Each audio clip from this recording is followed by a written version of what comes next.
weekly science challenge. Now the science challenge this week is going to be to make a sugar solution rainbow. Now I think this is a really good idea at the moment because we're all really geared up to support the NHS at the moment, their logo being this beautiful rainbow that we're seeing on all the windows at the moment people are making. It's a really good idea that we can try and make a rainbow in another way and to show our support for the NHS during the coronavirus lockdown. So to do this science challenge, you're going to need a few bits of equipment you can generally find in your kitchen. So we're going to need 5 smaller glasses, or cups. If you don't have glasses, that's absolutely fine. Anything you've got in your kitchen that will do as a container. You will also need a pint glass, okay, or something similar to that that's clear that we can make our rainbow in later on. You have 4 different food colouring that you need. So we've got red, yellow, green and blue. However, if you can't do all the colours, that's okay. The main thing is that you have a go. We can see a nice variation in colours in our solution. You also need a teaspoon, some sugar and a measuring jug to measure out the water, as well as a set of kitchen scales. So the first step that we're going to do is we've lined up our 5 glasses and we're going to add different amounts of sugar to each of these glasses.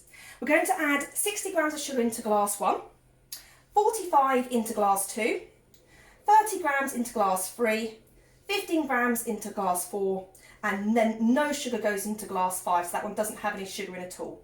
Now I'm going to do this bit sped up just because it will take a little bit of time to weigh out each of the amounts of sugar.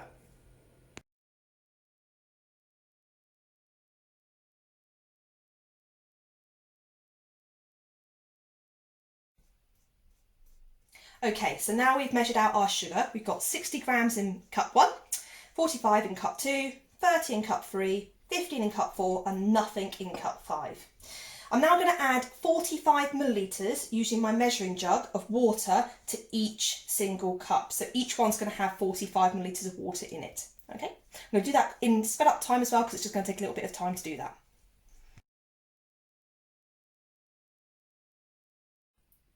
Okay, so now we've added 45 millilitres of water into each of the 5 glasses. We're going to now stir those solutions. Now it might not be that all the sugar dissolves, okay, but the main thing is that we've dissolved as much as we can. So just stir each one really thoroughly. There we go.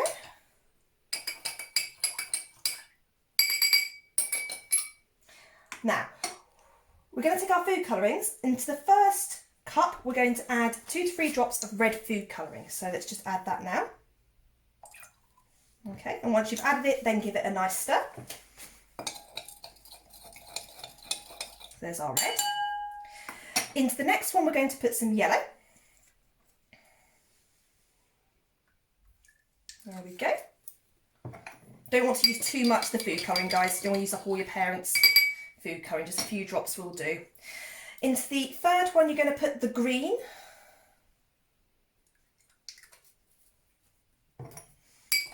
Again, nice stir. Lovely lime green there.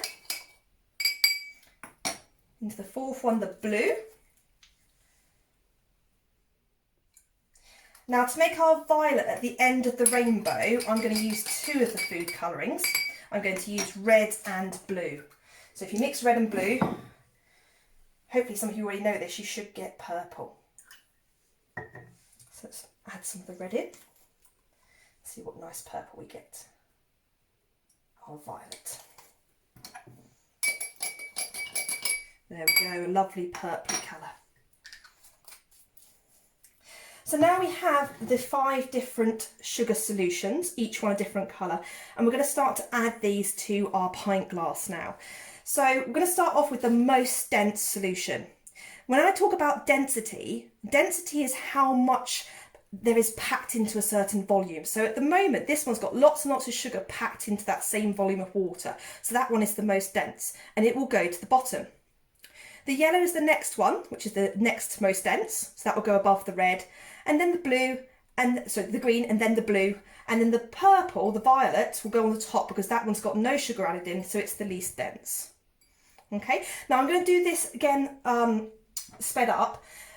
The trick with this is to make sure that you do it really carefully and slowly. So I'm going to pour each solution into a measuring jug first of all, And then I'm going to pour it over the back of this teaspoon. Okay, like this. And that's going to make it go really slowly down the edge of the glass. The more carefully you do it, the less chance there is that your different layers are going to mix, and then you'll get a much clearer rainbow appear in your glass if you do it really nice and slowly. So let's do that now.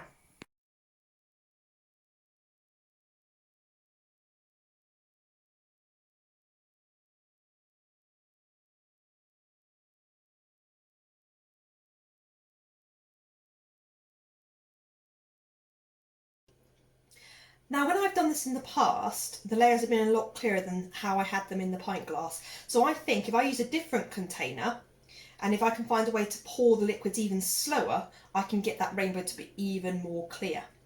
Now, I found this syringe in my cupboard. One of these ones used for a pet.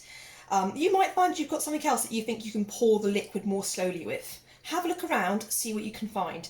A rounder spoon, a syringe, something like that will help you to pour the liquid more slowly.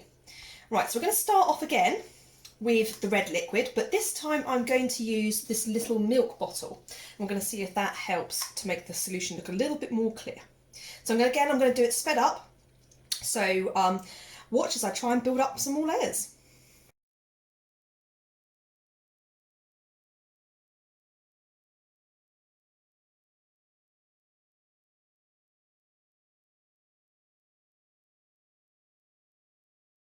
That one worked a bit better. So we're going to try some other containers and see just how perfect we can get this rainbow to be. Remember, science is all about experimentation. And so if you don't get it right the first time round, you just try again.